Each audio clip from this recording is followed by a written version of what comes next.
Ассаляму алейкум, қымбатты көрермендер. Баршаңызға Алланың амандығы, рахым мен берекесі болсын. Біз бүгіннен бастап өнеге отауы деп аталатын жаңа бағдарламаның студиясында жүздесетінімізді сүйіншілегім келеді. Өнеге отауы бұл әрбірімізді ойландыратын, өзекті мәселелерге салиқалы жауап іздейтін, яғни кез келгенімізді бейжай қалдырмайтын, қызықты мәселелер де ортаға салатын жаңа бағдарлама. Ал бүгінгі біздің тақырыбымыз ақпарат және отбасы, немесе ақпарат ағынының әрбір отбасына ықпалы туралы сөз етеміз. Адам баласы дүниеге ми қабатындағы ақпараттық қабылдау мүмкіндігімен келеді. Ғалымдардың зерттеуінше кез келген ақпарат көру, есту арқылы ғана емес, мидың нейронды байланыс мүмкіндіктері нәтижесінде электромагнитті толқындар арқылы да қабылданады. Бала кезде адам миының мұндай мүмкіндігі белсенді болса, есейе келе ол елеусіздікке ұшырайды. Өйткені адамның көру және есту қабілеттері артып, дамыған сайын мидың жоғарыда аталған нәзік нейрондық ілмектері әлсірейді. Бірақ мүлдем істен шықпайды, ұйқыға енеді деуге болады. Ғалымдардың тұжырымдауынша, кез келген ақпарат қуат немесе энергияның бір түрі. Сондықтан қоршаған ортада адам баласына механикалық қуат көздерінен бөлек ақпараттар ағыны да едәуір әсерін тигізеді. Ғалымдар адам миын компьютермен салыстырады. Тек айырмашылық адам баласы кез келген дүниені ойлап бағдарлай алса, ал компьютер адам ойлап тапқан арнайы бағдарламаны ғана жүзеге асырады. Бүгінгі компьютерлік техника мен оған байланысты барлық ақпаратты коммуникациялық технологиялардың дамуы қалыпты дүниеге айналды дегенмен, әлем ғалымдары адам баласына ұқсас туындыны ойлап табуға тырысқанымен, қолдарынан келер дәрмен жоқ. Сондықтан жер бетіндегі ең саналы тіршілік иесі адам баласы қоршаған ортадағы ақпараттардың пайдалысын сіңіріп, пайдасызынан қалай қорғануы тиіс? Немесе ақпараттың ақ-қарасын ажыратуға мүмкіндігі қаншалықты? Бұл тұрғыда ақпарат құралдарының арқалаған жүгі қандай? Бұл сауал бүгінде бүкіл әлемді алаңдатып отыр. Қымбатты көрермендер, бүгін біздің студиямыздың қонақтары Президент және халық газетінің бас редакторы профессор Марат Тоқашбаев мырза және оның жан-жары Қазақстан патриоттар журналының бас редакторы Раушан Каршалова ханым. Қымбатты қонақтар, студиямызға қош келдіңіздер. Бүгінде тек біздің қоғамды ғана емес, бүкіл әлемді жаһандану үрдісі қорқытып отырған жағдайы бар. Сондықтан ақпараттар ағынының қазақ отбасына пайдасы мен зиянның ара-жігі қандай деген сауал туындайды. Осы ақпарат саласында қызмет етіп келе жатқан отбасы ретінде өздеріңізді шақырып отырмыз. Осыған не айтар едіңіз? Бисмиллахир-рахманир-рахим. Оны қазіргі 21-ші ғасырда бүкіл адамзат баласына, оның ішінде саны аз, тәуелсіздіктерін енді алған елдерге жаһандану үрдісінің қаупі орасан. Оның қаупі сол ұлттың жойылып кету қаупі. Оған қарсы тұратын ең негізгі күш бұл әрбір ұлттың өзінің ұлттық әдет ғұрыптарын, салт санасын сақтауы, тілін сақтауы, өзінің өмір сүру салтын сақтауы мүмкіндігінше осы арқылы өзін сақтап қалуға болады. Сондай-ақ сырттан келетін ақпараттық экспансия деген Қазақстан үшін өте орасан. Ресейдің ақпараттық экспансиясы соңғы бір жылдың аясында Қытайдың ақпараттық ағыны да бізге батыл еніп келе жатыр. Бұдан басқа бүкіл әлемдік ақпарат көздерінің де ақпараттары бізге келеді. Тегінде бүкіл дүние жүзіндегі ақпараттар ағының негізін қалыптастыратын Америка Құрама Штаттарындағы Associated Press агенттігі. Осы агенттік берген ақпараттарды бүкіл дүние жүзі соны түрлендіріп, өзінше құбылтып, құрыққа сырық жалғап деген сияқты сөйтіп пайдаланып жатыр. Кез келген жасалған бағдарлама, телевизиялық өнім немесе мерзімдік басылымдардың материалдары белгілі бір мақсатты көздейді. Сол мақсатқа арналып шығарылады. Соның әрбір материалы арқылы жарияланған немесе көрсетілген тасқа тамған тамшыда өзінің мақсаттарына қарай қызмет етіп отырады. Осындай жағдайда біздің қазақ қоғамында берілетін ақпараттарды беруде де, оны қабылдауда да өзіндік мөлшерлері болу керек. Қазақ тілді басылымдар бұл мүмкіндігінше біздің елімізде ұлттық мемлекет идеологиясын жасау жолында қызмет етеді. Ал енді Қазақстандағы басқа тілді, мысалы орыс тілді немесе басқа тілдегі ақпарат құралдары, бұлар көбінесе Қазақстанда азаматтық қоғам мәселелерін тереңдетуге соған көбірек көңіл бөледі. Олар ұлттық мемлекет құру мәселесіне көңіл бөле бермейді. Ал енді осыларды біз қалай қабылдаймыз? Әсіресе мына кішкентай балаларға өзіндік ой өрісі, дүние танымы қалыптасып үлгермеген балалардың жаңа хабарларды көруіне мұқият зер салып отыру керек. Әрине балалардың барлығы мультфильм көреді, бірақ сонымен бірге танымдық хабарларды жақсы көреді. Сондайлардың арасында кейде жаңағы 10 сөзінің 9 сөзі дұрыс болып келетін, бірақ арасында байқатпай зып өткізіп өзінің идеологиясын жүргізіп жіберетін сәттері болады. Сондайлардан сақ болу керек те, ондайлай көрсетпейтін нәрселерді, көрсетпейтін бағдарламаларды, мысалы айталық телевизияның, үйдегі теледидардың бағдарламасынан өшіріп тастауға да болады. Жалпы осы ер азаматтар көбіне жұмыс бабымен жүреді ғой, сондықтан мына отбасындағы әйелдерге сіз қандай кеңес айтар едіңіз өз тәжірибеңізден? Ақпарат қабылдауға байланысты. Жалпы отбасындағы мына теледидар көрсетуге, мысалы отбасындағы балаларыңыздың тәрбиесіне байланысты. Әрине, Мәкең айтып өтті, мынау балалардың жаңағы теледидар көруде жаңағыдай дұрыс бағдарламаларды, балаларға тәрбиелік мәні бар. Сол бала өзіне өсіп келе жатқан бала өзін дамытуда жақсы бір жаңағы сол бағдарламалардың әсерімен өзін қалыптастыра алатындай дүниелерді мән бергені жақсы, әрине аналардың. Дегенмен де енді бүгінгі күнде мынау нарық заманы дейміз, аналардың барлығы да үйде бола бермейді, олар да жұмыста, көбіне жаңағы бала күтушісі қарап жатады. Нарықтың енді бір ең қалай десем екен, бір теріс тұсы дейміз ба, мынау аналардың үйде емес, көбіне жұмыста болып, үй күтушісінің тәрбиесінде болуы. Енді үй күтушілерінің бәрі де ол педагогикалық білімі бар, балаларды дұрыс тәрбиелей алатын мамандар бола бермейді. Кімде болсын, өзім балам жаман болсын деп ойламайды. Баланы тәрбиелеу үшін ананың өзі көп нәрсені білу керек. Бүгін қоғамда балалар мынау ақпарат тасқынының көптігінен болар, заманына қарай ма өте өткір сұрақтар қояды. Балалар өте жаңағы алға тез жылжып келе жатыр. Сол балаларды ары қарай да жылжыту, сол мүмкіндікті пайдаланып балаларды дамыту, оларды ұлттық бағытта тәрбиелеу үшін аналар өте сауатты болу керек. Өзіне мына бала тәрбиесіне байланысты методикаларды көбірек оқу керек. Жаңағы имандылық тәрбиесін өзінің бойында дамытып отыратын болса, ертеңгі күні бұл ұрпақ ата-ананың өзіне де қоғамға да өте пайдалы. Өз күштеріңізбен президент және халық және Қазақстан патриоттары деген журналдар шығарып жатсыздар, бұдан өзге тағы да басылымдар бар. Ал осыған сіздер мысалға ақпараттарды қалай таңдайсыздар? Президент және халық газетіне байланысты ақпарат таңдауды өзі аты айтып тұр ғой. Бұл елбасы мен елдің арасындағы өзіндік бір дәнекер сияқты. Ұлт пенен биліктің арасындағы дәнекер сияқты. Біздің ұранымыз бірлігі жарасқан тәуелсіз елім бар деп тұрмыз. Сондықтан бұл елдің, халықтың бірлігіне, татулығына, елдегі тұрақтылыққа қызмет етеді. Сонымен бірге ұлт мәселесінде біз ылғи қаперде ұстаймыз, өйткені Қазақстандағы негізгі мемлекет құраушы ұлт қазақ халқы болғаннан кейін, қазақ халқының жағдайы осы елде тұратын басқа диаспоралардың жағдайынан төмен болмау керек. Және осы елдегі түрлі ұлт өкілдері қазақ халқының төңірегіне топтасуы керек. Қазақ халқы Қазақстанда тұратын түрлі ұлттардың өкілдерінің мәдениетіне, олардың дамуына белгілі бір дәрежеде ықпал етіп, соған қолдау жасап отыру керек. Соған жауапты болу керек. Біз осы мәселелерді, тарих мәселелерін, имандылық мәселелерін басты назарда ұстап отырамыз. Мына іріктейтін ақпараттарымыз газетте осы жөнінде. Ал енді той әлемі дейтін журналымызда онда халыққа мүмкіндігінше дәстүрдің озығы бар, тозығы бар дегендей, мүмкіндігінше озық дәстүрлерді насихаттап отырамыз. Ал енді Қазақстан патриоты журналы шығады, оған ақпараттар іріктеу жөнінде Раушан ханым өзі айтсын.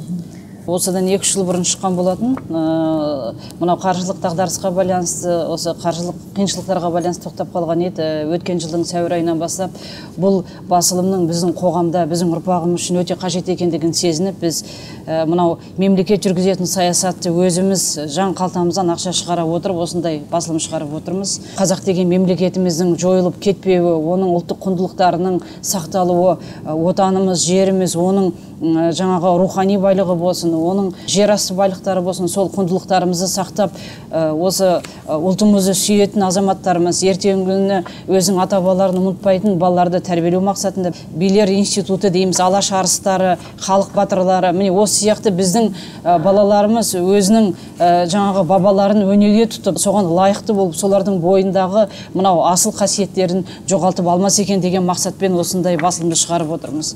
Бұл жерде балалардың арасында өз отанын сүюге байланысты біз өткен жылы жыл бойы жаңағы тәуелсіздік тынысым деген шығармашылық бәйге жарияладық. Сонда мынау Айтбек Тұрсынбаев деген баламыз бірінші орын алды. Егер рұқсат етсеңіздер, мен осы жерден бір өлеңін оқып беруіме болады. Мына оқырман жаңағы өз құлағымен тыңдап білсін, біздің қандай талантты балаларымыз бар екен. Қанымда менің батырлығым бар, жадымда менің ақылды ұғымдар. Ежелден қазақ шешен халықпыз, сөйлеген сөзін татымды қылар. Талай дараны ұмытпағанмын, Абайдан аны ұлықтағанмын, Махамбет болып ақиқатты айтып, әділетсіздікті құлыптағанмын. Еліме мәлім шәкәрім болып, жақсы жаманды сұрыптағанмын, Мұқағали болып өмірден өттім, поэзияның құрып қамалын. Үлкен өзеннің кең арнасымын, ақын жамбылдың мен жалғасымын. Бауыржан едім, майданда білдім, сұм немістердің мен болмас күнін. Жерімде қорғап сақтан аламын, отаным үшін отқа барамын. Тұғыр биік тәуелсіз елмін, сыйы бол берген хақ тағаланың. Не осы сияқты керемет біздің ақын балаларымыз бар. Бұл балаларымыздың бәрі жыр жинақтарын шығарған. Міне осындай отанын сүйген, өзінің ұлтын сүйген балалар ол жаман болмайды. Ол ата-анаға да өте жақсы. Мысалы, шет елдерде тұратын қазақтардың саны көбейіп жатқан көрінеді. Мысалы, бір Англияның өзінде 40 мыңдай қазақ, бір Лондонда 10 мыңнан астам қазақ тұрады екен. Солардың өзі дәулетті, бай, бірақ өзінің туған елінде, отанында қызмет еткісі келмейді. Жаңағы өздерінің байлықтарынан айырылып қаламыз деген қорқынышпен сол шет елдерге кетіп қалған. Испанияда, Араб әмірліктерінде, Түркияда қаншама осындай жаңағы азаматтар кетіп қалған. Солардың енді саналы қазір 10 мен 20 жастың арасындағы балалары сол елге сіңеді. Орысша сөйлеп, ана тіліне онша мән бермей жүрген балалар ол жаққа барғанда мүлде өзінің халқынан, ұлтынан ажырайды. Олар жаңағы қазақ халқы үшін бір жоғалған буын сияқты, жоғалған бір топ сияқты. Мейлі бай болмай-ақ қойсын, бірақ өзің туған жерінде, өзіңнің еліңде жүруден артық бақыт бар ма?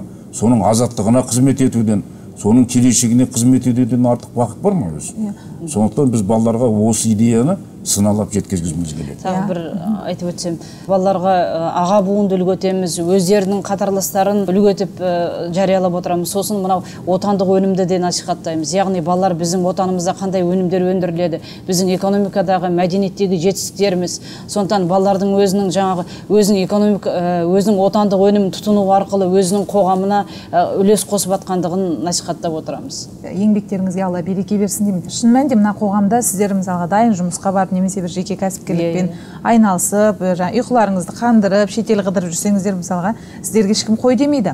Бірақ мына журналистердің жауапкершілікті сезінген сонша, мына әсіресе қазақ журналистерінің, осы сіздердің еңбектеріңізден және сіз сияқты тағы да біраз азаматтардың еңбегінен байқауға болады.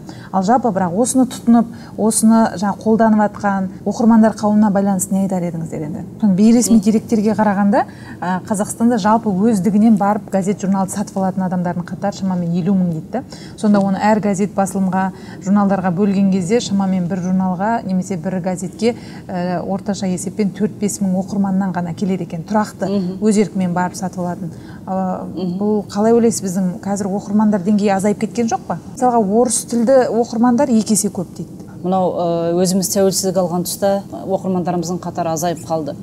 Себебі бұл жаңағы нарықтық қатынас орын алды.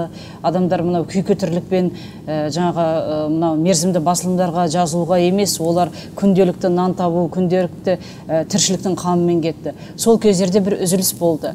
Ал Құдайға шүкір, мен ойлаймын, бір 10 жылдың о жақ жағында қазір оқырмандар біртіндеп қазақ басылымдарының оқырмандары көбейіп келе жатыр. Себебі қазақ басылымдары көп, бірінің арасында жаңағы бір-бірінің арасында бәсекелестік бар. Ерте кездері мысалы идеологияның басымдығынан басылымдар өте аз болды, бірақ оған күштеп жаздыртатын жаңағы мақсат солай болды, саяси жүйе солай болды. Әр басылым белгілі бір құрылымның органы болатын. Сондықтан да олардың өте жүздеген жаңағы оқырмандары болды. Ал кейінген тәуелсіздік алған тұста бұл демократиялық қоғамға аяқ бастық. Бұл кезде әркім өз еркімен басылымдарға жазылады. Өз еркімен жазылудың арқасында көптеген басылымдар пайда болды. Жазылым арқылы алатындар бар. Мысалы, Егемен Қазақстан газетінің жазылымы қазір 150 мыңнан асып кетті. Ал енді соған жетпесе де, кәдімгідей қомақты таралымдар жинақтап жүрген ана тілі, мысалы Түркістан, Жас Қазақ сияқты басылымдар бар, Жас Алаш сияқты. оларды жаңа сатып алып оқитындар менен жазылып оқитындар деп бөлуге болмайды. Бұл тек таратудың тәсілдері ғана. Бөлшек сауда бойынша сату жолымен тарату жағынан қазақ басылымдарының саны аз, өйткені оны тарататын мекемелердің өзі оған көп мүдделі бола бермейді. Сондықтан олар мүмкіндігінше өтетін товар көбірек таратқысы келеді. Содан жаңағы Ресейдің мерзімдік басылымдар өнімдері солар көбірек қойылады. Және олардың рыногы үлкен ғой. Соларды қою арқылы өздеріне пайда тапқысы келеді да, қазақ тілді басылымдарды түрлі сылтауларменен оған жолата бермейді, жолатса жаңағы оны өткізе бермейді. Содан жаңағы ол қазақ басылым бұл енді өз негізінен зерттейтін бір тұтас әлем. Егерде сәті келіп жататын болса, мүмкін қазақ басылымдарын таратуға байланысты мемлекеттік деңгейде бөлек бір арнайы агенттік құрылып, оның бүкіл Қазақстан бойынша жүйесін жасаса, ол әрине құба-құп болар еді. Яғни бұл әрбір қазақ отбасы үшін де пайдалы болатын тестер ғой, бүкіл қоғамға.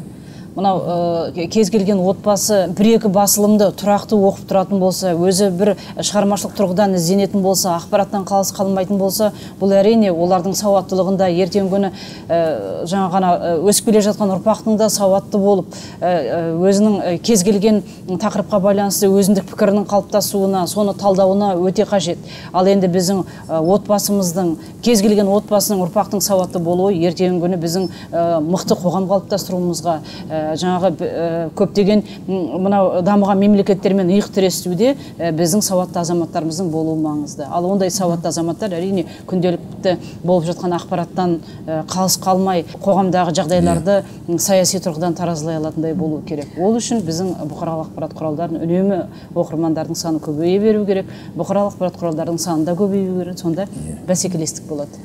Жалпы мынандай өнегелі отбасын тәрбиелеу үшін, саналы ұрпақ тәрбиелеу үшін, яғни ақпарат құралдарының жалпы білім алудың маңыздылығы ерекше деп бағалаймыз, бірақ дегенмен ел арасында тағы да мынадай пікірлер кездеседі да. Яғни барлық адам оқып білуге жаңағы оған мүмкіндігі олай қалыптаспаған дейді да. Енді табиғи жағдай, мысалға 100 адамнан бір 10 адам жақсы оқуға қабілетті шығар, ал ол адамдардың барлығы бірдей оқуға міндетті емес деген пікірлер кездесіп жатыр. Оған не айтар едіңіздер? Қалыптасып отырған шынайы ақиқи жағдайда елдің барлығы күнделікті болып отқан саяси оқиғаларға, өзгерістерге мән беріп, соны керемет қадағалап отырған жоқ.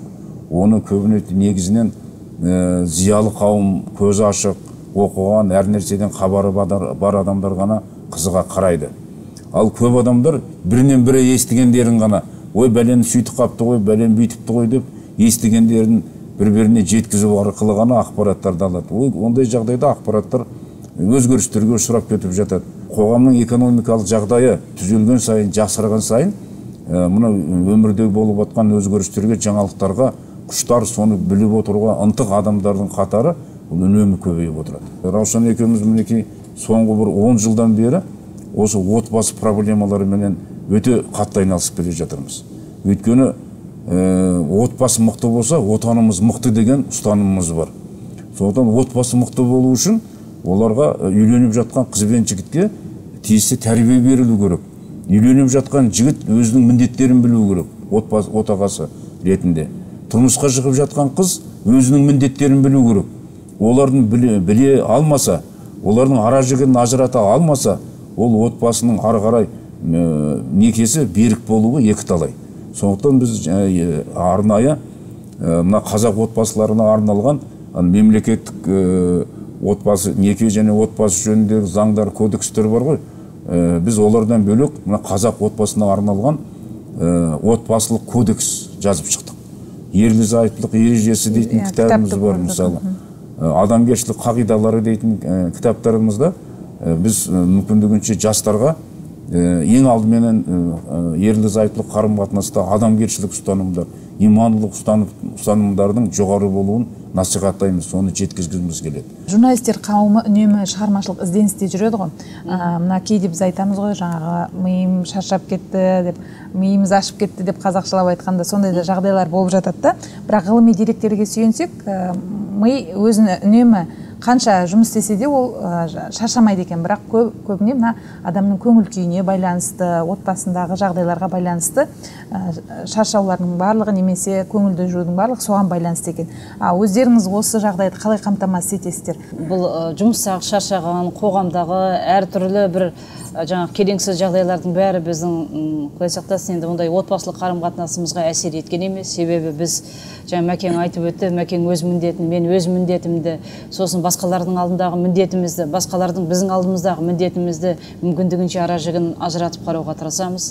Сондықтан әлгі көңіл күйімізді, егер іштей бір ренішімізді бір-бірімізді телмеуге, мүмкіндігінше бір-бірімізді ренжітіп алмауға, өзім ойлаймын, адамдар бір-біріне деген құрмет сезімін қашанда сақтай білу керек та. Сондықтан сол жаңағы сезімді сақтауға тырысамыз, енді қолдан келгенше, мүмкіндігінше. Ана не айтады ғой, мына әкенің балаға беретін тәрбиесінің ең үлкені оның анасын жақсы көруді. Күйеуі жаңағы әйелін жақсы көріп тұрса, әйелі соншалық махаббатпен балаларына да жақсы қарайды. Бұл да бір енді бір ұстанатын қағидалардың біреусі. Ол бүкіл біздің отбасымыздағы сондай бір жақсы берекенің, жақсы бір ахуалдың негізі болып тұрады ғой деп ойлаймын. Дегенмен ыдыс-аяқ сылдырламай тұрмайды дейді ғой. Ондай жағдайлар болмайды ма? Жоқ, құдай сақтасын, болған емес. Біздің ондайға уақытымыз жоқ. Негізінен екеумізде шығармашылық мамандары болғандықтан күйкі тірлікті мәселесі емес, көбіне қоғамдық мәселелер. Мәкең екеуміз көреміз, біздің машинедегі жұмысқа жеткенше келгенше жиналыс деп, сол секілді жұмыс мәселелері көп жағдайда. Сондықтан мынау авторлар келіп жатса, оқушылар, балалар, оқырмандарымыздың көңілінен шығып жатсақ, сол біздің шаршағанымыздың бәрін ұмыттырып қанаттандырады. Бір сәл сондай бір мынау істеген ісіңнің біреуге қажет болуы, оқырманның көңілінен шығуы, біреуге қуаныш сыйлай білу, бұл адамға деген соншалықты бір қанат бітіреді. Сондықтан әр нәрсені үнемі ізденіс үстіндеміз, әр нәрсені білген сайын қуанасын, біле түскің келеді. Отбасындағы құрмет, отбасындағы бірін-бірін жақсы көру адамды соншалық қанаттандырады, соншалық керемет идеялар келіп жатады. Соны бір-бірімізбен бөлісеміз, соны қалай жүзеге асыру жолдарын айтамыз. Соны біз үшін уақыт жетпейді. Елдің бәрі айтады ғой, ақша жетпейді деп. Бізге уақыт жетпейді. Оның сыры менің ойымша, былай қарап отырсам, сіздерге имандылықта секілді. Сондай-ақ мысалға жарасымды отбасыларында кездесетін жиі жағдай, мысалға кейбір отбасыларда кикілжің болып жатса, ара ағайын, мысалы туысқандардың арасында бір кикілжің болып жатса, көбіне сіздерге де иек артып жаңағы төрелік сұрап жататын жағдайлар болады. Ал сіздер сондай жағдайлар жиі кездесе ме? Ол кезде қандай амал қолданасыздар? Кез келген отбасыны, егер екеуінің арасында жарасымдылық болмаса, меніңше басқа отбасы біреудің ақылымен ол тұрақтап қала алмайды, ол меніңше сіңбейді. Сондықтан жаңағы өзіңіз айтып өттіңіз, кез келген жарасымды отбасының тұтқасы ол имандылықта. Егер ол адамдар жаңағы имандылық жолындағы адамдар болса, мүмкін ол бір адамның ақылына құлақ түру мүмкін. Егер ол имандықтан бейхабар адам болатын болса, ол бәрібір қанша ақыл айтқанымен де өз дегенін істейді. Сондықтан ерлі-зайыптылар өз міндетін білген жағдайда ол ешқандай кикілжің болмайды деп ойлаймын. Себебі ері өз міндетін біледі, отбасын асырайды, жағдай жасайды, әйелі өз міндетін біледі, ерін сыйлайды, балаларына ана болады, жарасымдылықты отбасындағы сақтайды. Күйеуінің тапқанына қанағатпенен. Ешқандай бір жаңағыдай ренжітіп, ондай жағдай жасамайды. Мысалы, кейде өзімде де болады, мысалы, іштей бірдемеге бір ренжитін жағдайлар болатын болса, мен мысалы Мәкең оны айта алмаймын.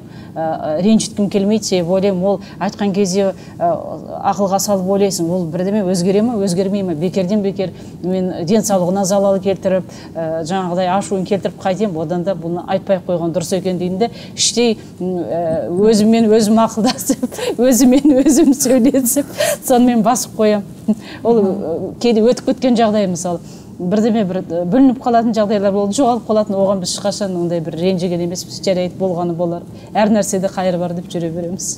Үйленген ерлі-зайыпты қыз бен жігіт өздерінің ішкі мәселесіне басқа бөтен адамды, бөтен емес, тіпті туған әке-шешелерін де араластырмау керек. Ең алдыменен тұрмысқа шыққан қыздың шешесі араласпау керек. Осындай жаңағы бір осындай жерден бір титтей ағаттық кетсе, ол ары қарай ұлғая береді. Сонан кейін тұрмысқа шыққан қыз жаңағы үнемі анасымен ақылдасып, күн бөгін жуып отқан ыдысын, тазартып атқан кілеміне шейін бәрін айта берудің қажеті жоқ. Ол өзінің ата-анасының үйінен кетті, басқа жерге жетті, сол жерге сіңудің қамын ойлау керек. Ал енді болмайтын нәрселердің бәріне қыздың шешесі араласа беретін болса, бұл неке түбінде баянсыз болады. Сонда біз осы мәселеге қатты қараймыз. Сонан кейін ең алдыменен жаңа жігіт өзінің міндеттерін атқару керек, жаңағы әйелі өзінің міндеттерін білу керек, соны атқару керек. Ең жақсы әйел пайғамбарымыздың Мұхаммед саллаллаху алейхи вассаламның бір хадисінде айтылады ғой. Ең жақсы әйел күйеуіне түрлі мәселелер туғызбаған әйел. Мен Мәкеңе қосарым, бұл жерде шынымен де жаңағы бұрын қазақта айтады ғой, енді қазірде айтады, мысалы, барған жеріне судай сіңіп тастай бат дейді. Ал бүгінгі күнде қыздар бата алмай бетінде қалқып қайтып келіп жатады үйіне қарай ағып, мысалы. Сондықтан оған жаңағы анасы да барған жерінде сіңу керектігін құлағына құйып, оның жаңағы ажырасудың бұрын қазақ халқында бұл үлкен, қазақ емес, қарабұтсақ славян ұлттарында да сондай болған. Бұл соны түсіндіріп, кішкентайынан құлағына құйып отыратын болса, ондай жағдай орын алмас еді. Негізінен аналар қыз баласын кішкентайынан сол бір жерге қыз қонақ деп қазақта бекер айтпайды ғой, бір жерге ана болатындығын, сөз жерге барып сіңетіндігін, соның өзінің міндеттерін қыз бала қандай болу керек, со титімдайынан тәрбиелеу керек. Сонда ол ертеңгі күні жақсы ана болады. Сосын анасының өзі де жақсы әйел болу керек. Ол тәрбиенің ең жақсысы, мысалы, әйел адамның, ер адамның осының өзінің мінез құлқы, отбасындағы жүріс-тұрысы өзінің әрекет арқылы беріледі балаға. Ерін сыйласа, құрметтесе, егер өзіне, мысалы, мынау ерлі-зайыптылар бір-біріне лайықты адам табу керек. Мысалы, Құранда да айтылады ғой, жақсы ерге жақсы әйелі лайық деп. Сондықтан Алладан шын тілеп, өзі жаңағы күйеуін сыйлағаннан, ұрпағын жақсы көргеннен, жақсы тәрбиелегеннен мен ойлаймын, ешқандай әйел нашар болмайды деп. Себебі ол сол жарын сыйласа, соған иіліп тұратын болса, ер азаматы да сол отбасы үшін, сол әйел үшін жаңағы тауға апарып сондай үлкен жаңағы шыңдарды алуға, көптеген идеяларын жүзеге асыруына әйел адам демеп, соған сенің қолыңнан келеді, сен сондай деп демеп отыратын болса, оның өз-өзіне деген сенімділік болады, өз отбасы үшін ол өте биік шыңдарға шығады. Ал енді көптеген әйелдер, ой, сен нашарсың, сен сондайсың дей беретін болса, әрине ол нашар болады. Ол себебі ана айтылған ақпараттың өзі де әлгі орысша айтқанда материализуется деп атады ғой, сол сияқты ол өзінің босағасынан аттамай қалады. Сондықтан жақсы сөз жан семіртеді дейді. Бір күн ұрысса 40 күн ұрыс келмейді деп жатады қазақта. Осындай бір әдемі салиқалы әңгімемізді өздеріңіздің күнделікті өмірде қолданатын халықтан алғы немесе пайғамбарымыздың бір хадисі. Менің бір өте жақсы көретін хадисім бар. Пайғамбарымыз базарға барып күнде отын арқалап келеді екен. Соның сахабалары, о Алланың елшісі, мынауыңызны біз қаншама сахабаларыңыз бар, біреуімізге айтсаңыз алып келеміз ғой. Неге өзіңіз соншама әбігер болып, соны базарға барып өзіңіз сатып алып арқалап келесіз дегенде, пайғамбарымыз Мұхаммед Мұстафа саллаллаху алейхи вассалам айтқан екен: мен тәкаппар болып кетпеу үшін істеймін. Мына бүкіл халық ел менің жай пенде екенімді көрсін деп істеймін деген екен. Осы тәкаппар болып кетпеу, бұл енді Алла тағаланың ең жек көретін қасиеті. Сондықтан мен осы хадисті өте жақсы көремін. Сонымен бірге өзім ұстанатын қағидам, асығып жеткенше аман есен жеткен артық деген қағиданы ұстанамын. Үйленген кезде Мәкең айтып отыратын бір ренішті жағдай болсын, қуанышты жағдай болсын, соның бәріне жаңағыдай сабырмен қарап, әр нәрседе қайыр бар деп. Сондықтан кейде бір өмірде бір қиыншылықтар болып жатса, ойлаймын, әр нәрседе қайыр бар. Бір жерде өзімнен кінә кеткен болу керек. Жарайды, арты жақсы болсын деймін де, сол қиыншылыққа да, сол жаманшылыққа да төзем, бірақ арты жақсылық болады. Сөйтсем, шынымен де әр нәрседе қайыр бар, бәріне сабырмен қарау керек екен. Бұл да Алланың сынағы екен да. Жақсылық та, жаманшылық та бәрі. Жақсы, сіздерге Алла разы болсын, істеріңізге береке берсін, отбасыларыңызға амандық берсін. Қымбатты көрермендер, бүгін біздің студиямызда қонақта болған Президент және халық газетінің бас редакторы Марат Тоқашбаев мырзамен және оның жан-жары Қазақстан патриоттар журналының бас редакторы Раушан Каршалова ханым. Сіздерге Алла разы болсын. Қазіргі уақытта күнделікті телерадио, интернет, ұялы телефондар, басылымдар барлығы да өз шындықтарын ұсынып, баршамызды баурап алуға ұмтылуда. Ал сол ақпараттардың арасынан ақ-қараны ажыратып, оның тек өзімізге пайдалысын ғана ала білсек, онда оған бүгінгі әңгімеміздің септігі тисе, онда ол біздер үшін қуаныш. біз алдағы уақытта әлі де өзекті мәселелер төңірегінде сөз қозғаймыз деген үміттеміз. Баршаңызға Алланың амандығы, рахым мен берекесі болсын. Сау болыңыздар.